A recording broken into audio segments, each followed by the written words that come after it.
दोस्तों, जिक्र हो रहा था ईगो का, ईगो के रोल का, जो उसका एंजाइटी में है। तो हमने ये जाना वास्तविकता, वास्तविक परिस्थितियां, सामाजिक ताना बाना और हमारी अंतरात्मा की आवाज का मीडिएटर ईगो है। इनके बीच की कड़ी ईगो है। आत्मसम्मान, सेल्फ रिस्पेक्ट, अहंकार अलग अलग व्यक्ति में इसका लेवल अलग अलग हो सकता है। कल हमने 2 एग्जाम्पल दिए थे।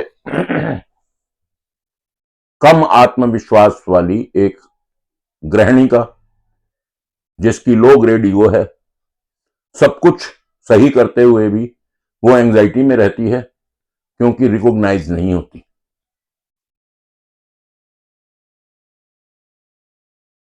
और दूसरा एग्जाम्पल था हाई ग्रेड ईगो का, जो कि एरोगेंस की हदें पार कर चुकी है।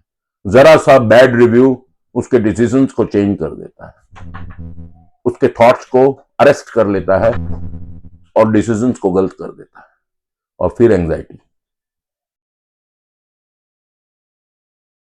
तो इनके बीच में भी एक ईगो है सर, वो है हेल्दी ईगो। ये पहली 2 थी फ्रेजाइल ईगो, एरोगेंट। अब ये तीसरी है healthy. What is the meaning of healthy ego? Healthy ego sir ये फ्लेक्सिबल है, सब कुछ हो रहा है, बैड रिव्यू भी हो रहे हैं, रिकॉग्निशन हो रही है नहीं हो रही है, but it doesn't matter to him. Healthy ego वाला बंदा वास्तविक परिस्थितियों को देखता है, थॉट्स पे विन करता है, and he is free of anxiety. वो उस एंजाइटी को ओवरकम कर जाता है।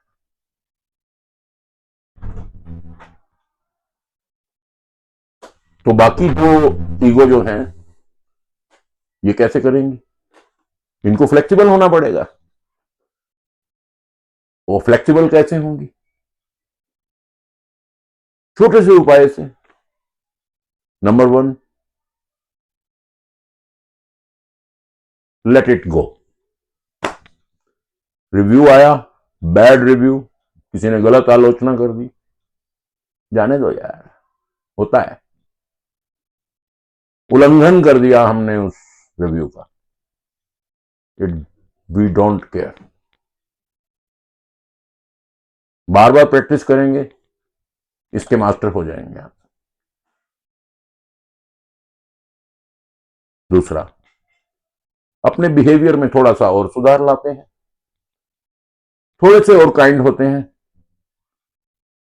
वैसा ही बिहेव करते हैं दूसरों के साथ जैसा हम दूसरों से एक्सपेक्ट करते हैं।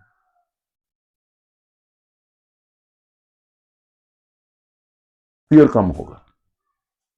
तीसरा, फियर ऑफ फेलियर को साइड में करते हैं। Challenge of failure, next time I will do it, यहां पे ये मिस्टेक रह गई थी। इन तीनों को कैसे करेंगे? फिर वही चीज, वास्तविक परिस्थितियां, अंतरात्मा की आवाज, और तीसरा, इन चीजों को इंप्लीमेंट करने वाला आपका सुधरा हुआ ईगो। परिस्थितियां कैसी भी हों, पाया है, खोया है, हारे हैं, जीते हैं, पर एंजाइटी नहीं होने देंगे, क्रॉनिक तो नहीं होने देंगे। कुछ पाकर खोना है, कुछ खोकर पाना है, जीवन का मतलब तो आना और जाना है। 2 पल के जीवन से एक उम्र चुरानी है, जिंदगी और कुछ भी नहीं, तेरी मेरी कहानी है। तो हमने सर ये जाना कि ये मन, बुद्धि और अहंकार, हमारे थॉट्स, हमारी इंटेलिजेंस, हमारी ईगो, इसका इम्बैलेंस एंजाइटी नाम के राक्षस को क्रॉनिक बनाता है। और इन्हीं तीन चीजों का, इन्हीं तीन प्रॉपर्टीज का बैलेंस उसको अरेस्ट करता है।